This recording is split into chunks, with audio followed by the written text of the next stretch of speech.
Bismillahirrahmanirrahim. Alhamdulillahi Rabbil Alamin. Wabihi nasta'in ala umurid dunya wad din. Wa nusalli wa nusallimu ala abdihi wa rasulihi Muhammadin wa ala alihi wa sahbihi ajma'in. Amma ba'du. Assalamualaikum warahmatullahi wabarakatuh. Para pendengar Radio Hang FM yang dimuliakan Allah, alhamdulillah pada hari ini dengan nikmat Allah Subhanahu wa taala kita masih diberikan peluang waktu untuk tetap berupaya beramal saleh, menuntut ilmu yang bermanfaat, dan semoga Allah Subhanahu wa taala menjadikan hari-hari kita penuh dengan keberkahan, memberikan keberkahan bagi kita pada waktu-waktu kita, pada siang kita, malam kita, pada harta kita, pada anak kita. Dan semoga Allah SWT senantiasa menjadikan dirinya sebagai wali kita di dunia dan akhirat, memelihara kita, menjaga kita sehingga kita berjumpa dengannya tabaraka ta'ala. Kita masih dalam surat Al-Mulk. Sekarang kita akan lanjutkan pada tafsiran surat Al-Mulk ayat yang ke-19, ayat yang ke-18 terlebih dahulu. أعوذ بالله السميع العليم من الشيطان الرجيم ولقد كذب الذين من قبلهم فكيف كان نكير. Dan sesungguhnya telah berdusta, telah mendustakan para nabi dan rasul orang-orang sebelum mereka. فكيف كان نكير, فكيف كان نكير, maka betapa hebatnya kemurkaanku terhadap mereka, kata Allah Subhanahu wa taala. Ayat ini adalah wa'id, adalah wa'ad, ancaman kepada orang-orang yang mendustakan para nabi dan rasul, bahwasanya Allah Subhanahu wa taala akan hancurkan mereka dengan azabnya. Ketika Allah sebutkan ayat yang kemarin kita bacakan tentang sebagian orang yang merasa aman daripada tipu dari Allah SWT. Amin teman bersama, maka engkau merasa aman dengan di langit. Jika dia mau, ditenggelamkan duniamu, bumimu. Jika dia mau, dia utus bencana dari atas. Maka setelah itu Allah SWT peringatkan manusia bahwasanya dia telah lakukan, dia telah perbuat, dia telah azab orang-orang yang mendustakan para nabi, dan masih ada bekas-bekasnya bisa dilihat. Banyak sekali bukti-bukti kekuasaan Allah SWT terhadap para pendusta. Lihatlah tempat negerinya kaum Tsamud yang masih dilewati bangsa Arab sampai sekarang. Hancur, Allah SWT hancurkan. Lihat pula Fir'aun, dan lihat negeri lainnya yang memang masih ada peninggalan mereka, kaum Ad, yang mereka membangun benteng-benteng besar, hancur semuanya, tinggal puing-puingnya. Itu sebagai pelajaran. Namun sayangnya tidak banyak orang-orang yang mau menjadikan orang-orang terdahulu sebagai pelajaran, iktibar. Bahkan banyak orang-orang yang malah dijadikan sebagai pelajaran bagi orang-orang setelah mereka. Itulah contoh kejelekan si fulan, si allan. A'udzubillahi min dzalik. Nah, seharusnya kita menjadi contoh kebaikan. Seharusnya kita dijadikan sebagai contoh kebaikan, bukan dijadikan sebagai kacamata iktibar bagi orang-orang setelah kita akibat kedustaan kita, kejahatan kita, kezaliman kita. Kemudian ada ayat berikutnya yang ke-18, Allah SWT berfirman, "Awalam yarau ila at-tayri fawqahum saffati wa yaqbidn ma yumsikuhunna illa rahman innahu bikulli syai'in basir." Tidakkah mereka memperhatikan burung-burung yang mengembangkan dan mengepakkan sayapnya di atas mereka? Tidak ada yang menahannya di udara sana, di angkasa, selain Allah yang Maha Pengasih. sungguh Dia Maha melihat segala sesuatu. Allah SWT ajak manusia berpikir ulang tentang kekuasaan Allah, supaya mereka mau mengibadati Allah semata, karena Dialah yang Maha berkuasa, Maha kuasa. Ini adalah merupakan seruan kepada tauhid rububiyah, mengajak berpikir tentang kekuasaan Allah agar mereka memurnikan tauhid uluhiyah, mengibadati Allah saja. Allah SWT sebutkan, awalam yaro ila tayri, tidakkah mereka melihat kepada burung-burung fauqahum, yang di atas mereka, safatin wa yaqbidna, membentangkan sayap-sayapnya untuk terbang, wa yaqbidna, dia tutupkan sayap-sayapnya untuk turun mendarat. Ma yamsikunna illa rahman, tidak ada yang menahannya sehingga dia tidak terjatuh di langit kecuali Allah Subhanahu wa taala. Innahu bikulli syai'in basir. Sesungguhnya Dia atas segala sesuatu Maha melihat. Berkata Syekh Abdurrahman An-Nasir As-Sa'di rahimahullahu taala, wa hadha itabun wa hasan 'ala an-nazar ila halati at-tayr. Ini adalah peringatan, seruan agar orang memperhatikan keadaan burung. Allahu akbar. Orang siapa memperhatikan burung, bagaimana Allah ciptakan dia untuk terbang, segera dia akan beriman kepada Allah Subhanahu wa taala. Meyakini kekuasaan Allah, bahwasanya Dia yang Maha Kuasa, hanya Dia saja yang berhak diibadati. Bagaimana Allah Subhanahu wa taala buat burung-burung itu bersayap. Subhanallah, Dia persiapkan sayapnya untuk dapat terbang. Karena ada unggas-unggas yang bersayap tapi memang tidak dipersiapkan untuk terbang, untuk kemaslahatan manusia. Dia adalah ayam yang bersayap tapi tidak bisa terbang. Ada yang lain-lainnya, unggas-unggas di daratan yang menjadi ternak manusia. Tapi ada burung-burung yang bersayap dipersiapkan untuk terbang, besar sekali. Burung elang dan seterusnya. Betapa kokohnya dia ketika terbang di udara. Allahu akbar. Dari sanalah manusia belajar mengembangkan pengetahuan sehingga terciptalah pesawat. Mereka belajar bagaimana burung terbang, bagaimana burung mendarat. Mereka ciptakan sayap pesawat disesuaikan dengan konsep burung. Subhanallah. Dengan laju mesin kemudian dikendalikan dengan sayap, maka terbanglah pesawat membawa berton-ton barang. Subhanallah. Allahu akbar. Terbang di udara sebagaimana terbangnya burung, mendarat sebagaimana mendaratnya burung. Lihatlah konsep sayap pesawat. Bagaimana ketika dia mendarat, dia akan tutupkan sebagian belakang bagiannya, persis sebagaimana burung akan mendarat. Allah SWT mengajak kita berpikir. Allati sakharaha Allah wa sakhara laha al-jaw wal hawa. Allah SWT telah taklukkan bagi burung udara, angin, sehingga dia terbang sebagaimana dia kehendaki. Tasifu fihi ajnihataha lit-tayran, dia bentangkan sayapnya untuk terbang. Wa taqbiduha lil-wuqu', dia kepakkan sayapnya untuk turun. Fatadillu sabihatan fil jaw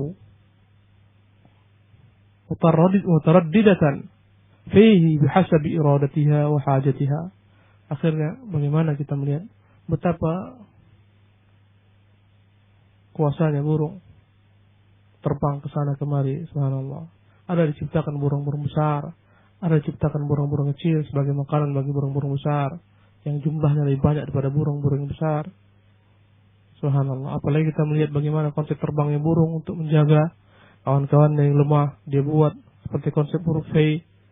Subhanallah. Untuk menjaga yang di tengah agar udaranya tidak kemana-mana, agar mereka bisa membelah udara. Subhanallah. Akan beriman orang. Ma yamsikuhunna illa ar-Rahman fa innahu alladhi sakhkhara lahunna al-jaw.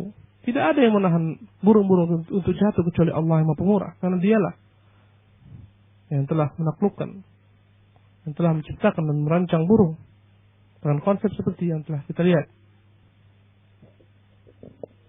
Kemudian waja'ala ajsadaha wa khilqataha fi halatin musta'iddatin lit-tayran.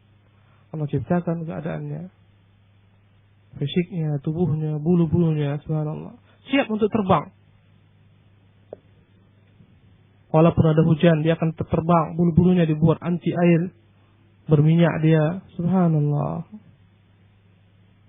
Lihatlah bagaimana kuku-kukunya yang mencengkeram, bagaimana dia memangsa makanannya. Allah ciptakan bentuk kukunya, subhanallah. Perhatikanlah bentuk kuku-kuku burung-burung pemangsa yang berbeda dengan kuku-kuku burung-burung yang memang dibolehkan untuk dimakan. Kata Rasulullah ketika mengharamkan segala macam burung yang dimakhlabin minat tair, burung-burung yang memiliki kuku mencengkram seperti elang dan sejenisnya yang diharamkan. Lihatlah unggas-unggas atau burung-burung yang dibolehkan untuk dimakan, berbeda dia. Dia tidak kukunya sebagaimana burung-burung yang mencengkram seperti elang dan sejenisnya. Semuanya adalah merupakan kuasaan Allah Subhanahu wa taala. Berkata Syekh Abdul Rahman, "Faman nadhara fi halati at-tayri wa atabara fiha dallathu ala qudratil bari wa inayatihi ar-rabbaniyah wa annahu al-wahid al-ahad alladhi la tanbaghi al-ibadatu illa lah." Barang siapa yang melihat keadaan burung kemudian bercermin dengannya, maka dia akan segera mengetahui kekuasaan Allah Al-Bari. Dia akan mengetahui bagaimana Allah Subhanahu wa taala dengan rububiyahnya menjaga manusia, memperhatikan makhluk lainnya. Bahwasanya hanya Allah saja yang satu, hanya Dia saja yang berhak diibadati dan layak diibadati kecuali Dia semata. Innahu bikulli syai'in basir. Sesungguhnya Dia dengan segala sesuatu Maha melihat. Fahuwal mudabbiru li'ibadihi bima yaliqu bihim wa taqtadihi hikmatuh. Dialah yang mengatur hamba-hamba, yang menciptakan hamba-hamba sesuai dengan yang layak bagi mereka, sesuai dengan hikmah. Subhanallah. Lihatlah penciptaan setiap makhluk berbeda-beda. Manusia Allah ciptakan dengan berbeda dibandingkan dengan makhluk lainnya, dengan hewan.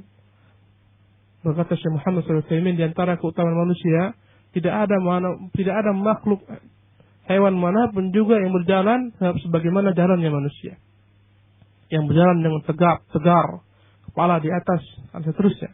Tapi kebanyakan hewan kepala dan punggungnya sama, berjalan sama. Subhanallah. Allahu Akbar.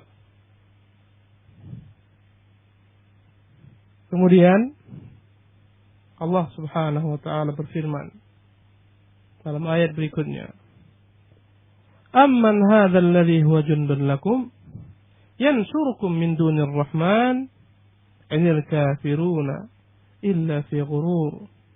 Atau siapakah yang akan menjadi bala tentara bagimu yang dapat membelamu selain daripada Allah yang Maha Pengasih? Orang-orang kafir itu hanyalah dalam keadaan tertipu saja. Allah Subhanahu wa taala berfirman, "Amman hadzal ladzi huwa jundun lakum?" Apakah atau siapakah yang akan kamu persiapkan menjadi tentara-tentaramu yang siap melindungimu min dunir rahman, daripada Allah Subhanahu wa taala Maha Pengasih? Subhanallah. Inil kafiruna illa fi ghurur. Sesungguhnya orang-orang kafir dalam tipu daya, tertipu daya. Mereka dalam keadaan yang tertipu. Allah Subhanahu wa taala setelah berbicara tentang burung, menunjukkan kekuasaannya agar Dia saja yang diibadati. Karena Dia yang Maha Kuasa untuk menciptakan segala sesuatu sesuai dengan hikmahnya, dengan fitrah setiap makhluk. Kemudian Allah Subhanahu wa taala mengajak kepada kita untuk berpikir kembali dalam bentuk tahaddi, tantangan. Amman hadzal ladzi huwa jundun lakum? Siapa di antara kalian yang mampu mendatangkan tentara-tentara, pasukan-pasukan untuk melindungi dirinya daripada Allah Subhanahu wa taala jika Allah mau menghancurkan dirinya? Tetapi sesungguhnya orang-orang kafir dalam keadaan tertipu. Berkata Syekh Abdul Rahman Nasir As-Sa'di rahimahullah ta'ala, yaqulu ta'ala lil'utat an-nafirina an amrihi al-mu'ridina anil haqq. Allah berfirman terhadap orang-orang kafir yang menentang perintahnya,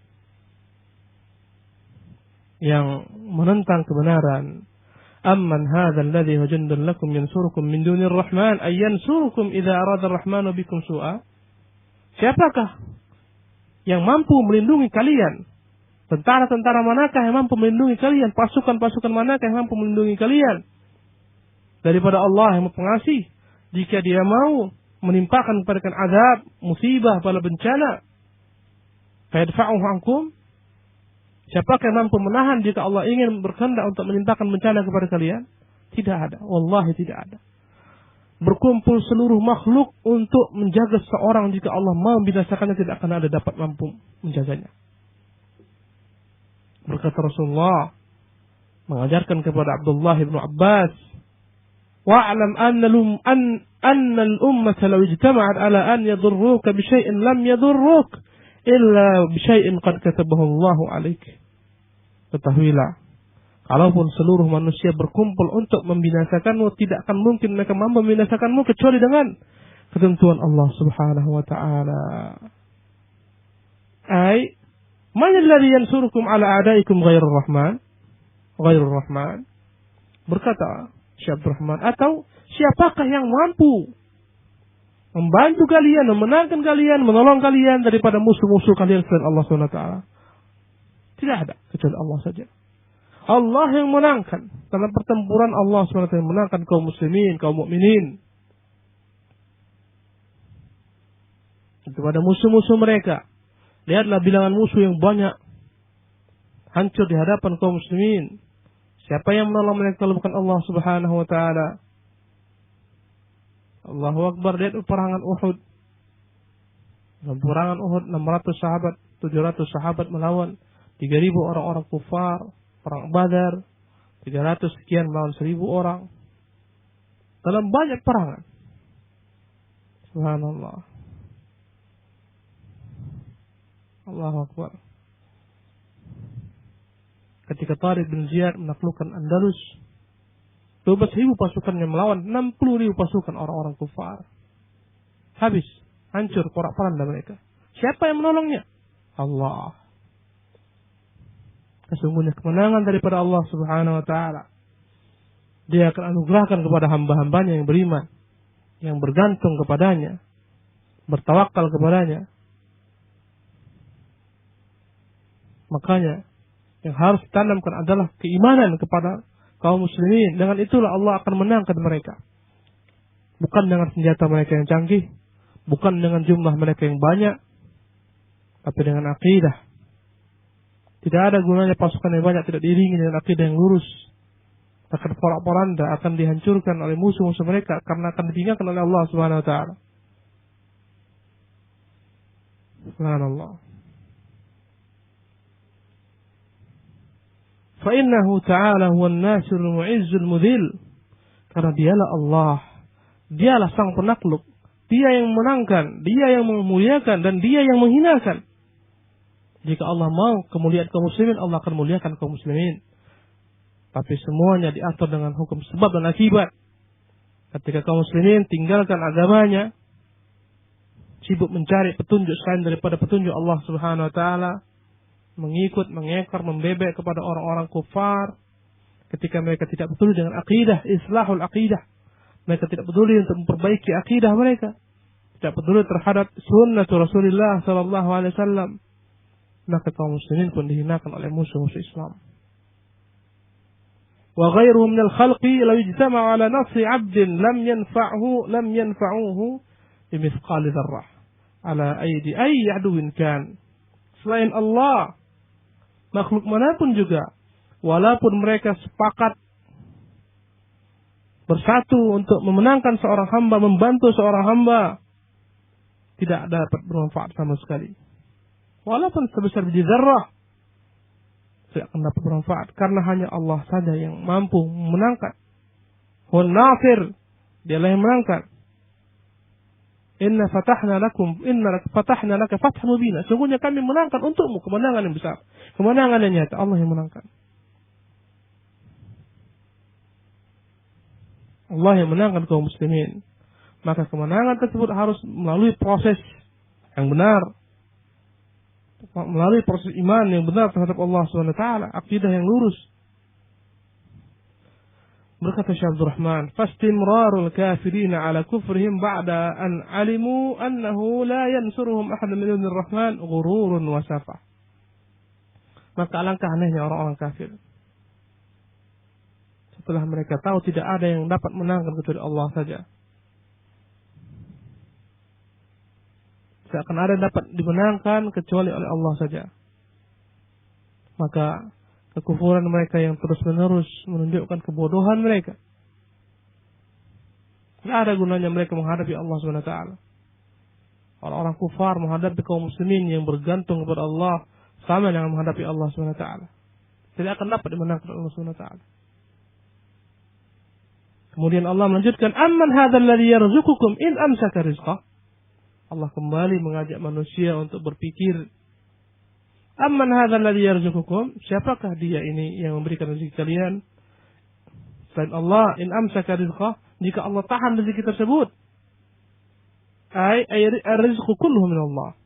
Maksudnya kata Syekh Abdul Rahman, semua rezeki itu daripada Allah Subhanahu wa taala. Falau amsaka ankum rizqa faman alladhi yursilu lakum. Jika memang Allah menahan rezeki terhadap kalian, siapa yang mampu untuk mendatangkan rezeki terhadap kalian? Tidak ada. Ini keyakinan akidah yang harus terpatri dalam diri setiap orang-orang beriman. Rezeki itu daripada Allah. Dan tidak akan ada yang dapat menahan rezeki jika Allah SWT mau memberikan rezeki kepada seorang hamba. Sebaliknya, jika seluruh manusia berupaya untuk mendatangkan rezeki kepada seorang pun, tidak akan dapat tercapai jika Allah SWT tidak menghendakinya. Huwa ar-razzaqu dzul quwwatil matin. Dialah Allah pemberi rezeki, pemilik kekuasaan, kekuatan yang agung. Fa innal khalqa la yaqdiruna ala rizqi anfusihim. Karena yang namanya makhluk tidak akan mampu memberikan rezeki terhadap diri mereka sendiri. Fa kaifa bi ghairihim? Bagaimana dengan selain mereka? Karena semua yang kita upayakan itu daripada Allah Subhanahu wa taala. Kita bekerja, rezeki yang kita hasilkan dari bekerja, bukankah Allah Subhanahu wa taala menciptakan bagi kita kekuatan sehingga kita mampu bekerja, akal pikiran sehingga kita mampu bekerja, kemampuan, kesempatan. Banyak orang-orang yang memiliki kemampuan tapi tidak memiliki kesempatan. Banyak pula orang-orang yang memiliki kesempatan tapi tidak memiliki kemampuan. Siapa yang mewujudkan kemampuan, kesempatan kepada Anda untuk bekerja? Allah. Dialah Allah Subhanahu wa taala. Jika dia mau, Anda tidak mampu bekerja, tidak mampu Anda bekerja. Dia hilang, dia cabut kesempatan atau dia cabut kemampuan. Hilang kemampuan, stroke, PHK dan seterusnya. Dialah Allah Subhanahu wa taala. Fa kaifa bi ghairihim? Apalagi orang-orang makhluk-makhluk selain Allah Subhanahu wa taala tidak mampu memberikan rezeki terhadap seorang. Karena untuk diri kita saja hanya Allah yang berikan rezeki. Apalagi kita berikan kepada orang lain. Ar-Razzaqul Mun'im alladhi la yusib al-ibadah ni'mah illa minhu. Huwa alladhi yastahiqu an yufrada bil ibadah. Karena dialah Allah memberi rezeki, memberi nikmat. Tidaklah ada rezeki, nikmat yang menjumpai seorang hamba kecuali daripada Allah saja.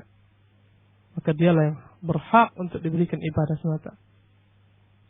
Tapi orang-orang kafir, waliyadzubillah, apa kata Allah Subhanahu wa taala? Amman hadzal ladzi yarzuqukum in amsaka rizqah bal lajju fi utuwin wa nufur. Namun orang-orang kafir mereka berketerusan terus-menerus fi utuwin wa nufur ay qaswatin wa adami lil haqq, dalam keadaan membatu keras, tidak mau mengikuti kebenaran. Wa nufur, bahkan mereka lari daripada kebenaran. Ini tipe-tipe orang-orang kufar. Seharusnya ketika dia tahu hanya Allah yang memberikan rezeki, bukan berhala-berhalanya itu. Bukan patung-patung yang disembah itu yang memberikan rezeki. Bukan batu-batu yang dia pahat. Bukan pohon-pohon besar yang diciptakan Allah. Bukan pula matahari dan bulan dan bintang. Kenapa dia sembah selain Allah SWT? Kenapa tidak disembah pencipta segala makhluk Allah Rabbul Alamin? Bahkan orang-orang kafir terus-menerus dalam kesombongan mereka. Hati yang keras tidak pernah mau menerima petunjuk. Bahkan berlari daripada kebenaran. Allah Subhanahu wa ta'ala kemudian berfirman pada ayat berikutnya, Amman yamshi mukibban ala wajhihi ahda amman yamshi sawiyan ala siratin mustaqim. Apakah orang yang merangkak dengan wajah tertelungkup, tersungkur, yang lebih terpimpin dalam kebenaran, ataukah orang yang berjalan tegak di atas jalan yang lurus? Allah Subhanahu wa taala berfirman, "Amman hadza afaman yamshi mukibban ala wajhi." Apakah sama antara orang yang berjalan dengan keadaan tersungkur di atas wajahnya, menyeret-nyeret wajahnya? Ahda, lebih mendapat petunjuk. Amman yamshi sawiyan ala siratal mustaqim. Apakah sama, dapat disamakan dengan orang yang berjalan lurus, tegak di atas jalan yang lurus? Tentunya tidak akan dapat disamakan. Tidak akan sama antara orang yang jalan tersungkur, orang yang merangkak-rangkak dengan wajahnya, dia seret-seret di atas tanah, dengan orang yang berjalan dengan tegak, lurus di atas jalan yang lurus. Berkata Syekh Abdurrahman Nasir Sa'di, ayyur rajulaini ahda man kana ta'ihan fi dhalal ghariqan fil kufri qad intakasa qalbuhu fasara al-haqqu 'indahu batila wal batilu haqqan aw man kana 'aliman bil haqq mu'assiran lahu 'amilan bi yamshi 'ala as-siratil mustaqim fi aqwalihi wa a'malihi wa jami' ahwalihi. Apakah sama perumpamaan dua orang laki-laki, yang satu lebih mendapat petunjuk pada yang lainnya? Apakah sama seseorang yang dalam kesesatan, tenggelam dalam kekufuran, telah terbalik fitrah hatinya, maka yang hak menjadi batil baginya, yang batil menjadi hak?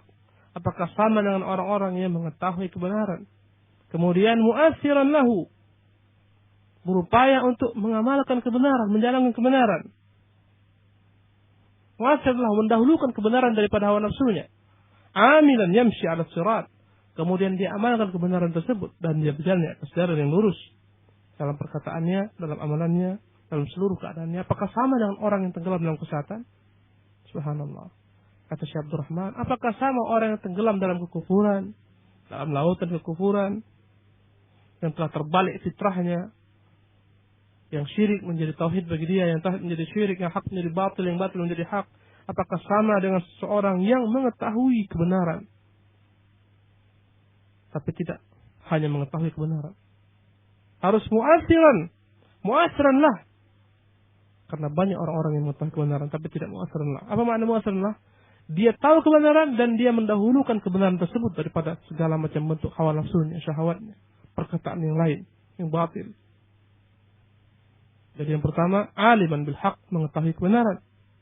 Allah Subhanahu wa taala menjelaskan kepada kita tadi perumpamaan dua orang manusia. Yang satu tenggelam dalam kesesatan, kekufuran, berjalan dalam keadaan tersungkur, menyeret-nyeret wajahnya. Yang satu berjalan dengan tegak di atas jalan yang benar. Apakah sama perumpamaannya? Tidak akan dapat disamakan. Tadi kita katakan tidak cukup hanya mengetahui kebenaran, harus mu'assirlah. Dia harus dahulukan kebenaran tersebut daripada segala kepentingannya. Baru yang ketiga, amilan bih, mengamalkan kebenaran tersebut. Karena tidak semua orang diberikan hidayah untuk mengetahui kebenaran. Bahkan tidak semua orang yang diberikan hidayah mengetahui kebenaran berupaya untuk mendahulukannya.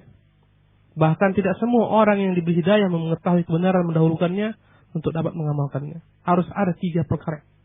Mengetahui kebenaran, mendahulukannya daripada segalanya yang lain, daripada pendapatnya, perkataannya. Yang ketiga, berupaya mengamalkannya. Barulah seorang akan mendapat petunjuk. فبمجرد النظر إلى حال الرجلين يعلم الفرق بينهما والمهتدي من الضال منهما والأحوال أكبر شاهد من الأقوال. Dengan memperhatikan keadaan dua lelaki ini saja, yang satu jalan dengan tersungkur, yang satu jalan dengan tegak dan berdiri, akan dapat diketahui perbedaan antara keduanya. Akan dapat diketahui mana orang-orang yang petunjuk dan mana orang-orang yang tersesat. Tentunya jika kita lihat sendiri dalam keadaan sebenarnya, realitas sebenarnya, kita akan dapat melihat bagaimana bedanya antara orang yang di atas petunjuk dengan orang yang terjerat dalam kesesatan. Nyata sekali. Subhanallah. Akan tampak pada perkataannya, pada wajahnya, pada cahaya wajahnya. Subhanallah. Kemudian Allah Subhanahu wa taala melanjutkan, Qul huwa alladhi ansha'akum wa ja'al lakum as-sam'a wal absara wal afidata qalilan ma tashkurun. Katakan Muhammad, siapakah? Qul huwa alladhi ansha'akum, katakan Muhammad, dialah Allah yang telah menciptakan kalian. dan menjadikan bagi kalian pendengaran, penglihatan, dan hati. Tapi sedikit sekali kalian yang mau bersyukur. Subhanallah. Kembali Allah mengajak manusia memikir ulang kembali tentang kejadian dirinya. Siapakah yang telah menjadikan bagi dia pendengaran, penglihatan, dan hati. Ini adalah perangkat yang terpenting yang ada pada manusia. Dengannya lah akan masuk seluruh pintu hidayah. Dengan mata untuk melihat tanda-tanda kebesaran Allah. Dengan telinga untuk mendengarkan ayat-ayat Allah SWT. Dan dengan hati memikirkan semua kebesaran Allah SWT. Makanya Allah SWT katakan, Qul inna sam'a wal basar wal fu'ada kullu ulaika kana anhu mas'ula.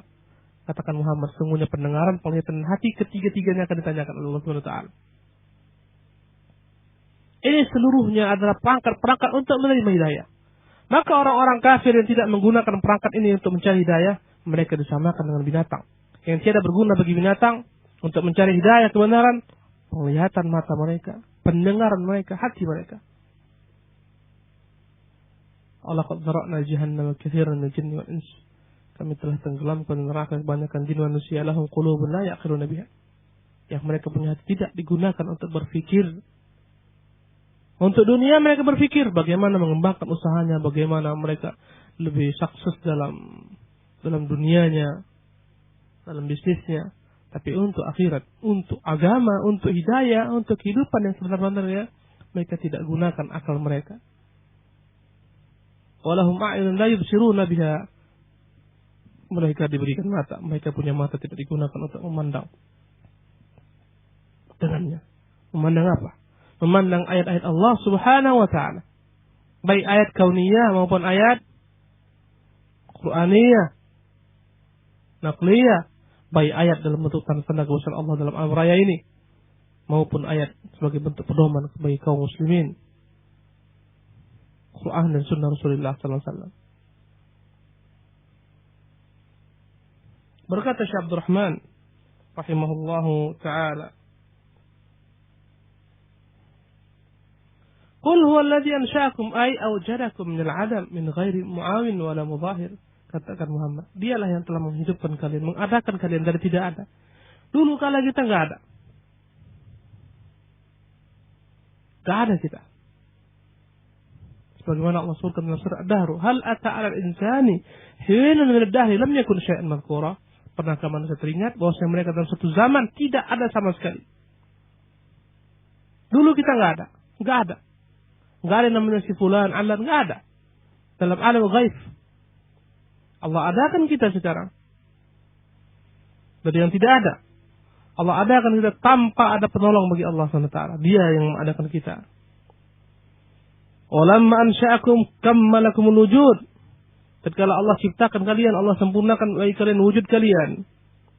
Ja'ala lakumus sam'a wal absar wal afidah. Dia jadikan untuk kalian pendengaran, penglihatan dan hati. Wa hadhihi thalatha hiya afdalu a'dha'il badan. Berkata Syekh Abdul Rahman, ketiga anggota ini adalah seutama-utama anggota badan. Wa akmalul quwal jismaniyah, yang paling berfungsi, yang paling kuat, yang paling berpotensi, yang paling pengaruh dalam seluruh tubuh manusia. Qalilan ma tashkurun. Walakinnakum ma'ahadal in'am, tetapi dengan nikmat yang Allah berikan kepada kalian ini, diberikan Allah kita nikmat mata yang sehat, telinga yang sehat, hati yang sehat. Qalilan ma tashkurun, sedikit sekali kalian yang mau bersyukur. Ay qalilan minkum asyakir wa qalilan minkum asyukur. Sedikit sekali yang mau bersyukur dan sedikit sekali kesyukuran kalian terhadap Allah Subhanahu wa taala. Diberikan kita nikmat. Lihatlah banyak orang-orang yang Allah cabut nikmat mata dari mereka. Buta dia. Subhanallah. Anda melihat tanda-tanda kebesaran Allah. Bandingkan dengan orang-orang yang buta matanya. Anda mendengar. Tidak semua orang Allah buat mendengar. Ada orang-orang Allah buat tuli tidak mendengar. Bahkan bisu tidak berbicara. Subhanallah. Dia tidak mengenal perkataan manusia. Melainkan dengan bahasa isyarat yang sulit sekali baginya hidup. Sulit sekali untuk mengekspresikan apa yang dia inginkan dalam hatinya. Subhanallah. Lihat orang-orang yang tidak bisa menggunakan hatinya berpikir seperti orang-orang yang telah gila.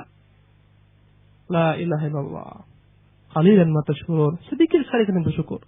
Sedikit sekali orang yang menggunakan matanya, hatinya, telinganya untuk benar-benar mengibadati Allah SWT. Kemudian Allah SWT berfirman, "Qul huwallazi dzara'akum fil ard." Katakan dialah yang telah menyebarkan kalian ke bumi ini. Aibastakum fi aqtariha wa askanakum fi arja'iha wa amarakum wa nahakum wa asda ilaikum minan ni'am ma bihi tantafi'un thumma ba'da dzalika yahsyurukum liyaumil qiyamah. Berkata Syekh Abdul Rahman, dialah Allah yang telah menyebarkan kalian ke bumi ini. Di setiap belahan-belahan bumi Allah sebarkan manusia.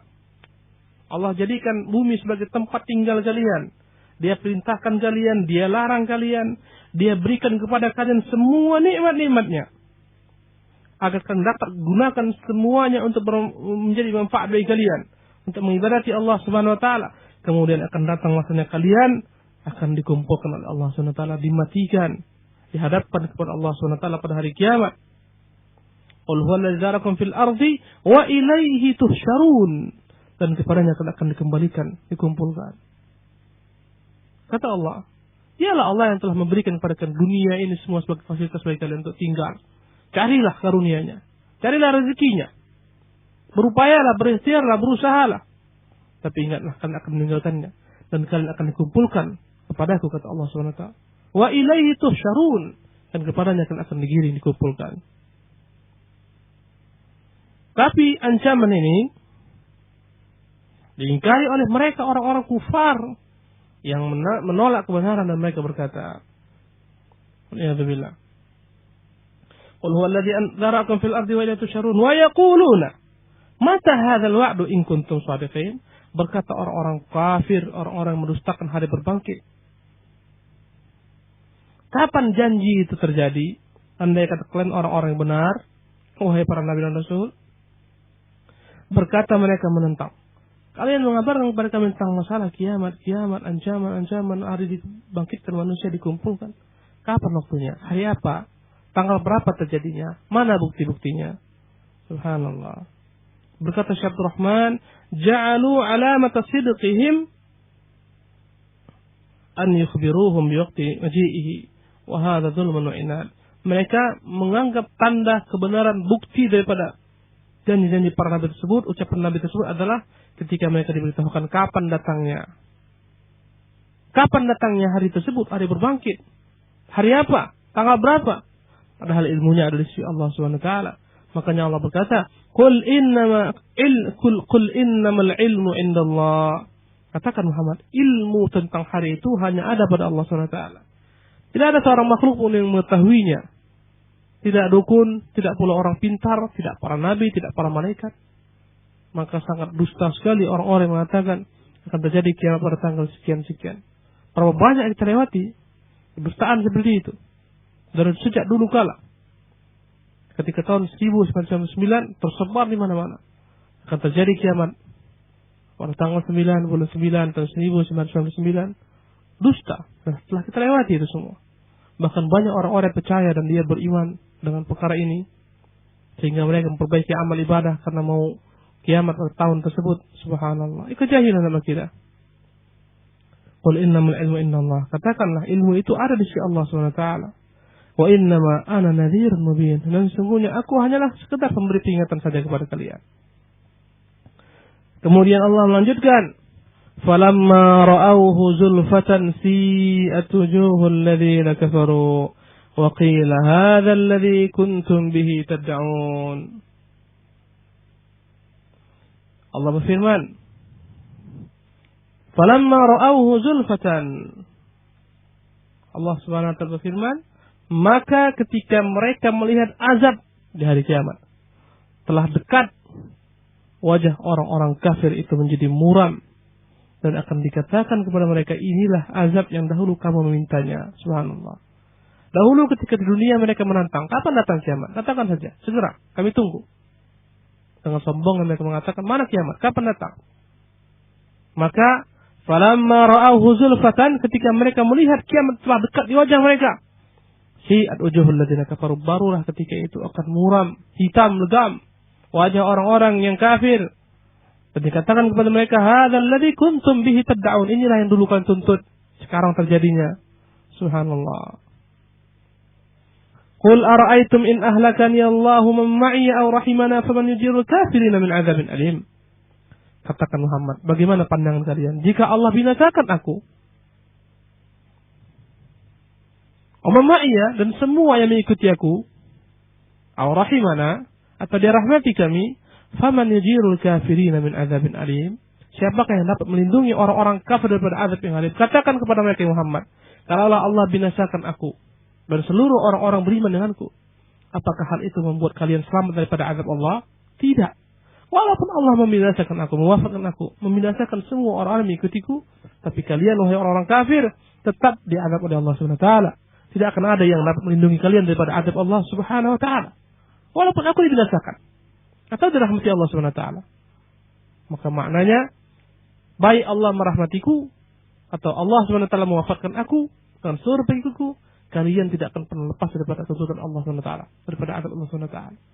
Apakah kalian merasa senang jika aku mati?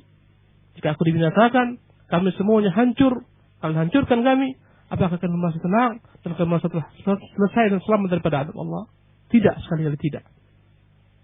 Maksudnya, wahai orang-orang kafir, walaupun kami semua dibinasakan Allah atau dirahmati Allah, sama saja bagi kalian. Kalian tetap akan diazab dan tidak akan mungkin selamat daripada azab Allah Subhanahu wa taala. Qul huwa ar-Rahmanu amanna bihi wa 'alaihi tawakkalna fasata'lamuna man huwa fi dhalalin mubin. Katakan Muhammad, dialah Allah yang Maha Pemurah. Kami beriman kepadanya dan kami bertawakal hanya kepadanya. Kelak akan mengetahui siapa yang benar-benar dalam kesesatan yang nyata. Qul ara'aytum in asbaha ma'ukum ghawra faman ya'tikum bima'in ma'in. Katakan Muhammad, bagaimana pandangan kalian jika Allah jadikan sumber-sumber air kalian kering? Siapakah yang mampu mendatangkan sumber-sumber air lainnya daripada selain Allah Subhanahu wa taala? Yang membuat mata-mata air selain Allah Subhanahu wa taala tidak ada. Allahu Akbar.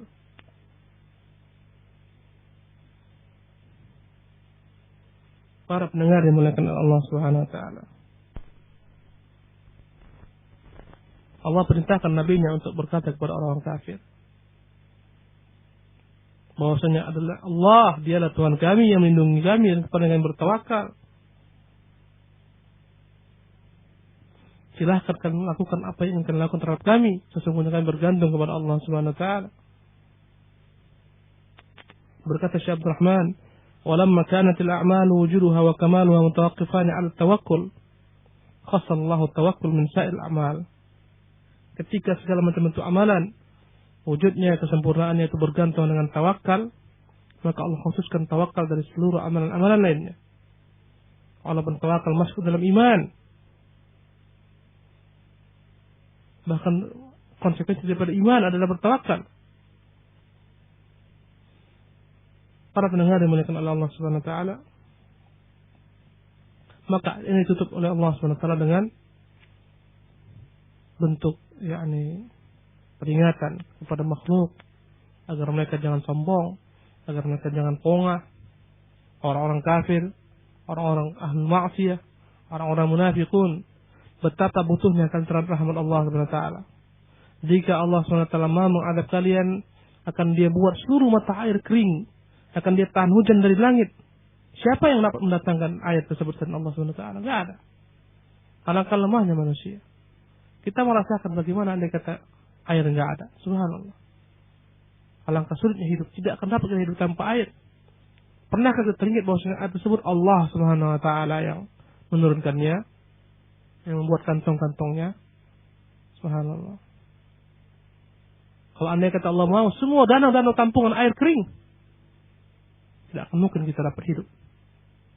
Maka Allah berikan kepada kita nikmat yang banyak agar kita mensyukurinya, agar kita jadikan sebagai sarana untuk beribadah kepada Allah Subhanahu wa taala, tidak kufur dengan Allah Subhanahu wa taala. Para pendengar yang dimuliakan Allah Subhanahu wa taala, demikianlah tafsir kita. Semoga Allah Subhanahu wa taala memberikan kepada kita karunia untuk selalu mensyukur nikmat-nikmat Allah Subhanahu wa taala. Aqulu qawli hadza astaghfirullah li wa lakum wa atubu ilaih.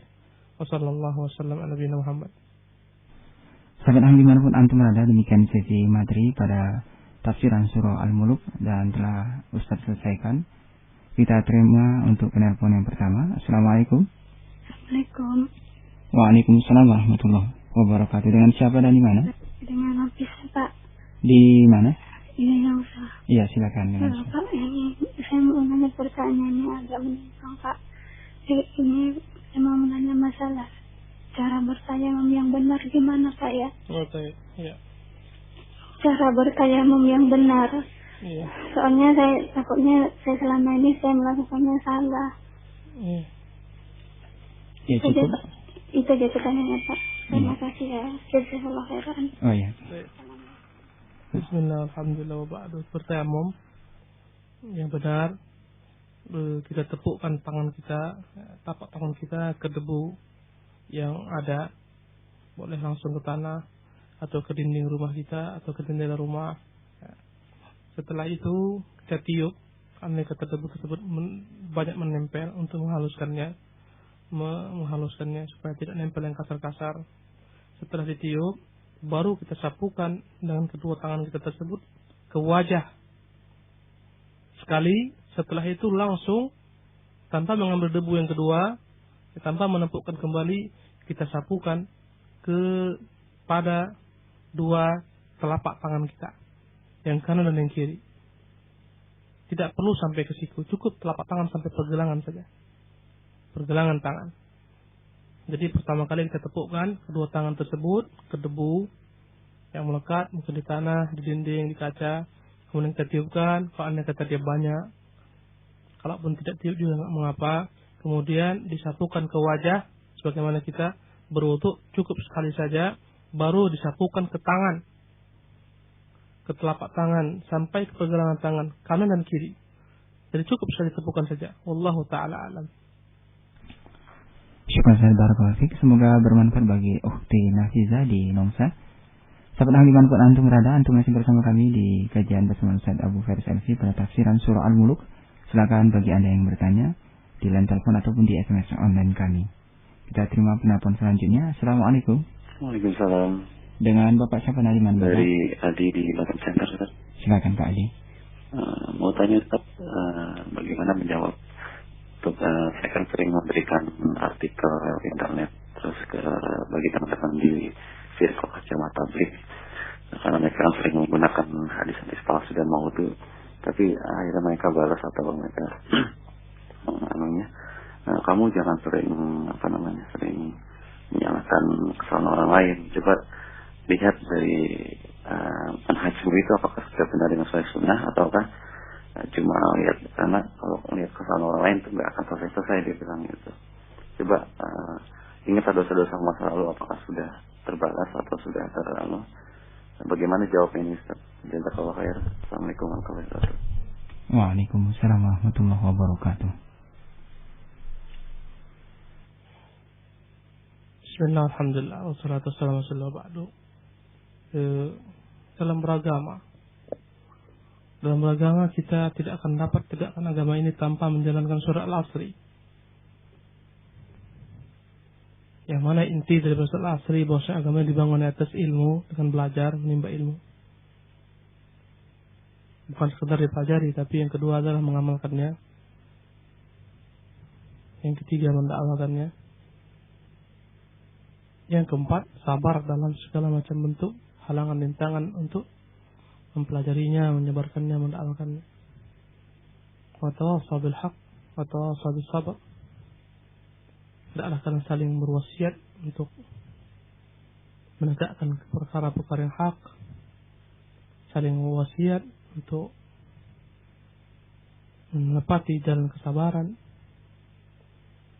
dan sesungguhnya di antara hak kaum muslim terhadap kita adalah mengajak mereka kepada kebaikan, mencegah mereka daripada kemungkaran. Dan kita demi Allah bukan mencari-cari kesalahan, tapi kita ingin menjelaskan kepada saudara-saudara kita yang tergelincir salah, inilah jalan kebenaran dan ini dalilnya, ikutilah dia. Maka demi Allah sesungguhnya kita bukan membenci orang pribadi ahlul bid'ah, tidak, tapi kita kasihan kepada mereka. Di antara bentuk kasih kita ingin membendung supaya orang-orang tidak banyak mengikuti mereka. Karena konsekuensinya ketika orang mengikuti mereka, semakin besar dosa mereka di hadapan Allah SWT. Kita ingatkan manusia, jangan diikuti mereka. Supaya sedikit beban mereka di hari kiamat kelak tidak banyak mengikuti mereka. Kemudian pengharapan semoga mereka mau kembali. Dan sesungguhnya ikhwan rahimanillah ajma'in, ketika orang mengikuti selain jalan sunnah, maka mereka tersiok-siok dalam perpecahan, pertikaian, cara beragama yang berbeda-beda satu sama lainnya. Setiap bentuk perkara yang menyimpang daripada sunnah, kita melihat bagaimana mereka sulit dalam menghadapi agama. Terperbaur antara yang hak dan yang batil dengan yang hak, yang sunnah dengan bid'ah yang sunnah. Subhanallah. Tetapi ikhwan rahimanillah ajma'in, saya nasihatkan kepada saudara-saudara saya sekalian, antum itu tegakkan hujah kepada kaum muslimin. Sabar dalam menegakkannya. Kita tidak bisa paksakan hidayah kepada manusia, dan tidak boleh berdebat kecuali jika mendatangkan kemaslahatan. Tidak ada gunanya berdebat kecuali hanya sekedar untuk membuat setiap orang ngotot mencari-cari jalan kebenaran, terkadang tidak dikuasai dalil-dalilnya, terlarang. Maka hukum asal berdebat adalah hukumnya haram, kecuali jika diiringi dengan syarat-syarat ilmu. Ya, tahu dia tujuannya benar, maksudnya dalam berdebat benar, mencari wajah Allah SWT. Tahu dia ini jalan untuk mendatangkan kebaikan, kemaslahatan. Atau harus belajar kembali. Kalau anda kata perdebatan hanya menghancurkan hati, menghancurkan silaturahmi segala macam, jangan berdebat, dilarang berdebat. Apalagi debat kusir yang nggak nyambung. Antum bicara tentang dalil, ya bicara tentang yang lain, nggak ada gunanya. Berdebat itu hanya dibuka kepada orang-orang yang ingin mencari kebenaran. Yang jelas, setiap orang wajib berdakwah semampunya, mengajak orang lain kepada kebenaran, dan tentunya wajib bagi dia mengamalkan agama tersebut, mengamalkan apa-apa yang dakwahkan kepada manusia. Kita amalkan apa-apa yang kita dakwahkan. Kita mengajak orang kepada kebaikan, kita berbuat baik. Mengajak orang kepada iman, kita beriman. Mengajak orang dan seterusnya. Ada pun dosa-dosa yang silam, tentunya kita harus berupaya bertobat daripadanya. Dan sungguhnya sangat bersyukur sekali ahlu sunnah. Ahlu sunnah lah yang menyelamatkan umat. Berapa banyak orang-orang yang tergelincir binasa selamat dengan ahlu sunnah dan para ulama. Berapa banyak pintu-pintu syaitan yang tutup oleh ahlu sunnah wal jamaah. Kam min ta'ihin dhal, berapa banyak orang-orang yang tersesat, terombang-ambing dalam kesesatan. Qad hadau, kata Imam Ahmad. Mereka para ulama telah memberikan petunjuk kepada mereka. Subhanallah. Betapa jeleknya perilaku manusia kepada mereka para ulama. Begitu besarnya jasa mereka terhadap manusia. Mereka hidupkan manusia-manusia yang mati dengan hatinya, yang tumpul hatinya, tumpul fitrahnya, dihidupkan dengan cahaya ilmu dan iman ulama. Berapa banyak orang-orang yang tenggelam dalam kesesatan selamat dengan mereka. Alangkah besarnya jasa mereka kepada manusia. Wallahu ta'ala alam. Syukran sabar klasik. Selanjutnya kita terima penelpon yang ketiga. Assalamualaikum. Waalaikumsalam Ustaz. Dengan siapa dan di mana? Ukti Aini dari Obat. Ya, silakan Ukti. Ustaz, kita kan kalau selawat ke Nabi itu nggak boleh baca Sayyidina. Jadi sebagian Ustaz ada yang mengatakan katanya, nah itu Nabi Muhammad itu cara Nabi Muhammad memuji Allah gitu katanya Ustaz. Cara Nabi Muhammad? Cara Nabi Muhammad untuk memuji Allah katanya. Pakai Sayyidina itu. Jadi makanya umat itu diwajibkan untuk membaca Sayyidina, baca salawat Nabi. Iya, saya baca paham. Ya itu aja Ustaz. Assalamualaikum. Waalaikumsalam warahmatullahi wabarakatuh. Bismillah, alhamdulillah wa ba'du. Nabi kita itu, Nabi Muhammad memang sayyiduna.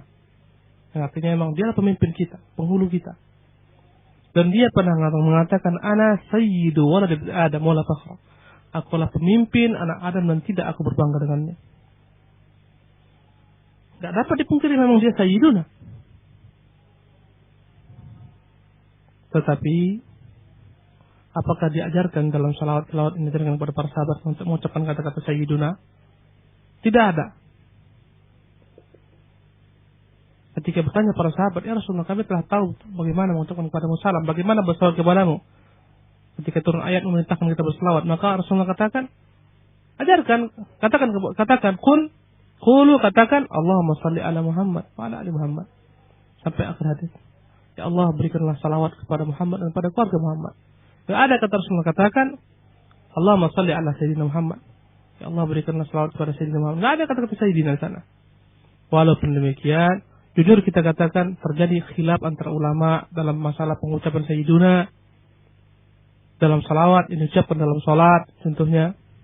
Apakah dianjurkan atau tidak dianjurkan? Masing-masing membawakan dalil yang mengatakan lebih baik diucapkan sayyiduna karena memang dia adalah bentuk pujian kepada Nabi. Karena memang Nabi adalah merupakan sayyidina dalam hadis-hadis yang disebutkan. Tetapi Al-Hafidz Ibnu Hajar rahimahullah ta'ala ketika menukil perkataan ini, pendapat ini, kemudian dia tarjihkan, dia katakan, apapun ceritanya, walakin khairul hadi Muhammad SAW. Sebaik-baik petunjuk adalah petunjuk Muhammad. Dan di antara petunjuk Muhammad, dia tidak ajarkan kita untuk mengucapkan Allahumma shalli ala Sayyidina Muhammad. Enggak ada. Bahkan dalam suatu kesempatan Nabi marah kepada para sahabat-sahabat yang terlampau mengelulukan beliau. Pernah Nabi datang, para sahabat semuanya berdiri mengelulukannya, mengatakan, Ya Rasulullah, anta sayyiduna wa bunu sayyidina, engkaulah penghulu kami, anak penghulu kami, wa khairuna bunu khairina, engkaulah yang terbaik daripada kami, anak yang terbaik. Kata Nabi SAW, la yajlimannakum syaitan. Jangan sampai syaitan menggelitiskan kalian untuk mengutuskan aku. Cukuplah katakan, Abdullahi wa Rasuluh. Katakan aku ini adalah hamba Allah dan Rasulnya. Nabi menolak ucapan-ucapan seperti itu yang dapat menggelincirkan mereka untuk kutus bernabi sallallahu alaihi wasallam. Memang jujur kita katakan dialah sayyidul walad Adam, pemimpin anak Adam, benar dalam hadis yang sahih. Tapi untuk mengucapkan ucapan ini dalam salawat, dalam rangkaian salawat, kata Al-Hafidz Ibnu Hajar, sebaik-baik petunjuk adalah petunjuk Muhammad. Dan tidak ada saya ketahui yang mewajibkan untuk mengucapkannya. Tidak ada. Harus mengucapkan sayyiduna wajib, enggak ada. Wallahu taala alam. Syukur sabar Barakallahu. Selanjutnya kita akan kembali menerima penelpon yang bergabung. Assalamualaikum. Assalamualaikum. Waalaikumsalam warahmatullahi wabarakatuh. Dengan Bapak siapa dan dengan Bapak? Dari Pak Seto di Bengkong. Silakan Bapak. Begini Ustaz, tadi saya dengar Ustaz bicara banyaklah tentang organisasi-organisasi termasuk tablik gitu ya. Apa nasi? Saya nggak ada bicara seperti itu, antum jangan salah. Dan saya tidak pernah menganjurkan antum untuk menyebutkan nama-nama ikhwan barakallahu fikum. Ya begini, yang mau saya tanyakan begini Ustaz. Pada hari ini kan kita sudah banyak kayak kumpulan-kumpulan ataupun ya jemaah-jemaah yang mungkin mereka salah dalam pengamalan agama gitu. Ya. Kemudian bagaimana caranya agar saudara-saudara kita ini yang katakanlah sudah keliru dalam mengamalkan dan memahami agama ini, sementara begitu kurangnya orang yang datang untuk mendakwahkan kebenaran yang memang hak, Ya. Termasuk dari ikhwan kita yang dari Salafi ini. Saya soal antum apa? Coba dari soal antum. Saya di Bengkong Kodim gitu kan. Ya. Kalau ya mungkin saya bisa lah dengar radio atau gimana banyak-banyak gitu ya. Ya. Tapi saudara-saudara kita yang lain kan nggak begitu. Jadi bagaimana ini untuk kita sebarkan dakwah ini. Sebarkan dakwah ini. Jamil. Oke lah, itu saja. Assalamualaikum warahmatullahi wabarakatuh. Waalaikumsalam warahmatullahi wabarakatuh. Bagus sekali pertanyaannya. Bagaimana kita sebarkan dakwah ini? Banyak sekali saudara-saudara kita yang tidak beragama dengan agama yang benar. Bagaimana cara mendakwakannya? tentunya ikhwan rahimanillah wa ikhwan ajma'in, inilah jalan kita, inilah jalan para nabi dan rasul. Qul hadhihi sabili ad'u ila Allah 'ala basiratin ana man ittaba'ani.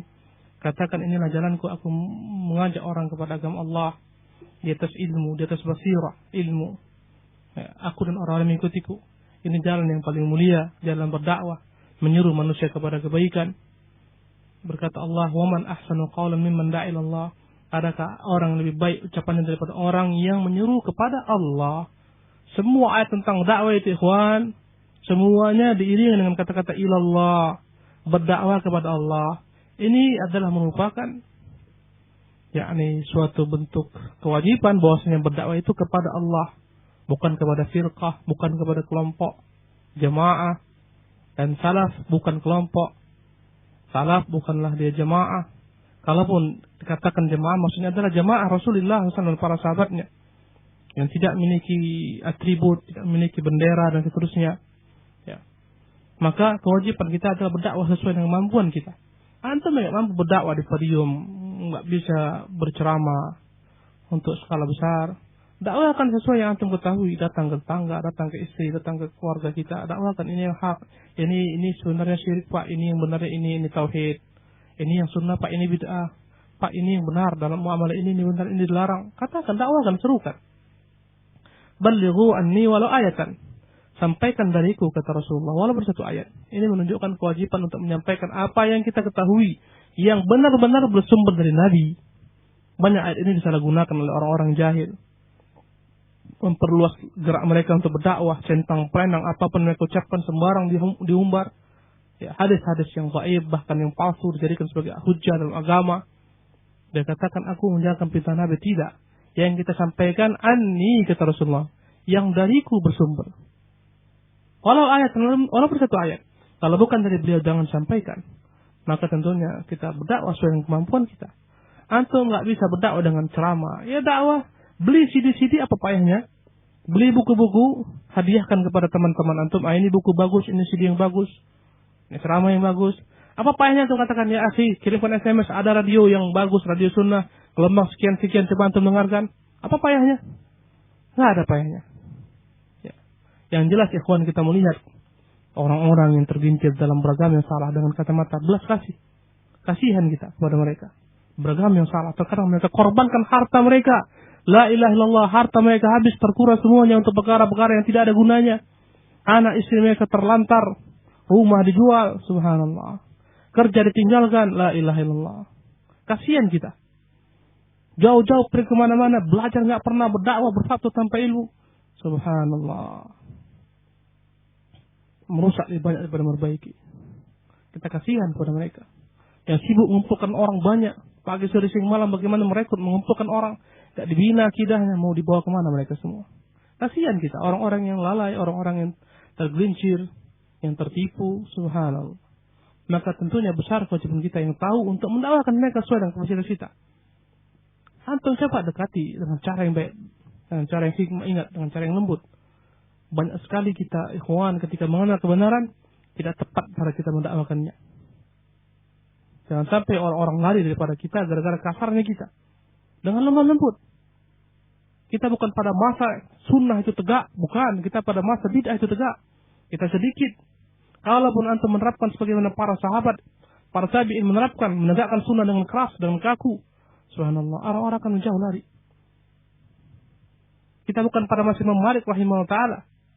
Yang ketika ada orang bertanya, bagaimana Imam Malik tentang masalah istiwa, bagaimana Tuhan kita bersemayam? Kata Imam Malik, keluarkan dia. Itu pada masa tegaknya sunnah. Kalau sekarang antum bersikap sebagaimana Imam Malik rahimahullah ta'ala, demi Allah tidak. Kita di zaman yang sunnah sedikit. Yang kelembutan harus mendominan. Kebaikan dalam bermuamalat, berkata-kata. Itu dakwah yang paling terpenting. Jangan sampai orang-orang lari daripada dakwah gara-gara antum yang tahu kebenaran tapi tidak benar cara mendakwahkannya. Allahu ta'ala alam. Syukran Ustaz, barakallahu fiik.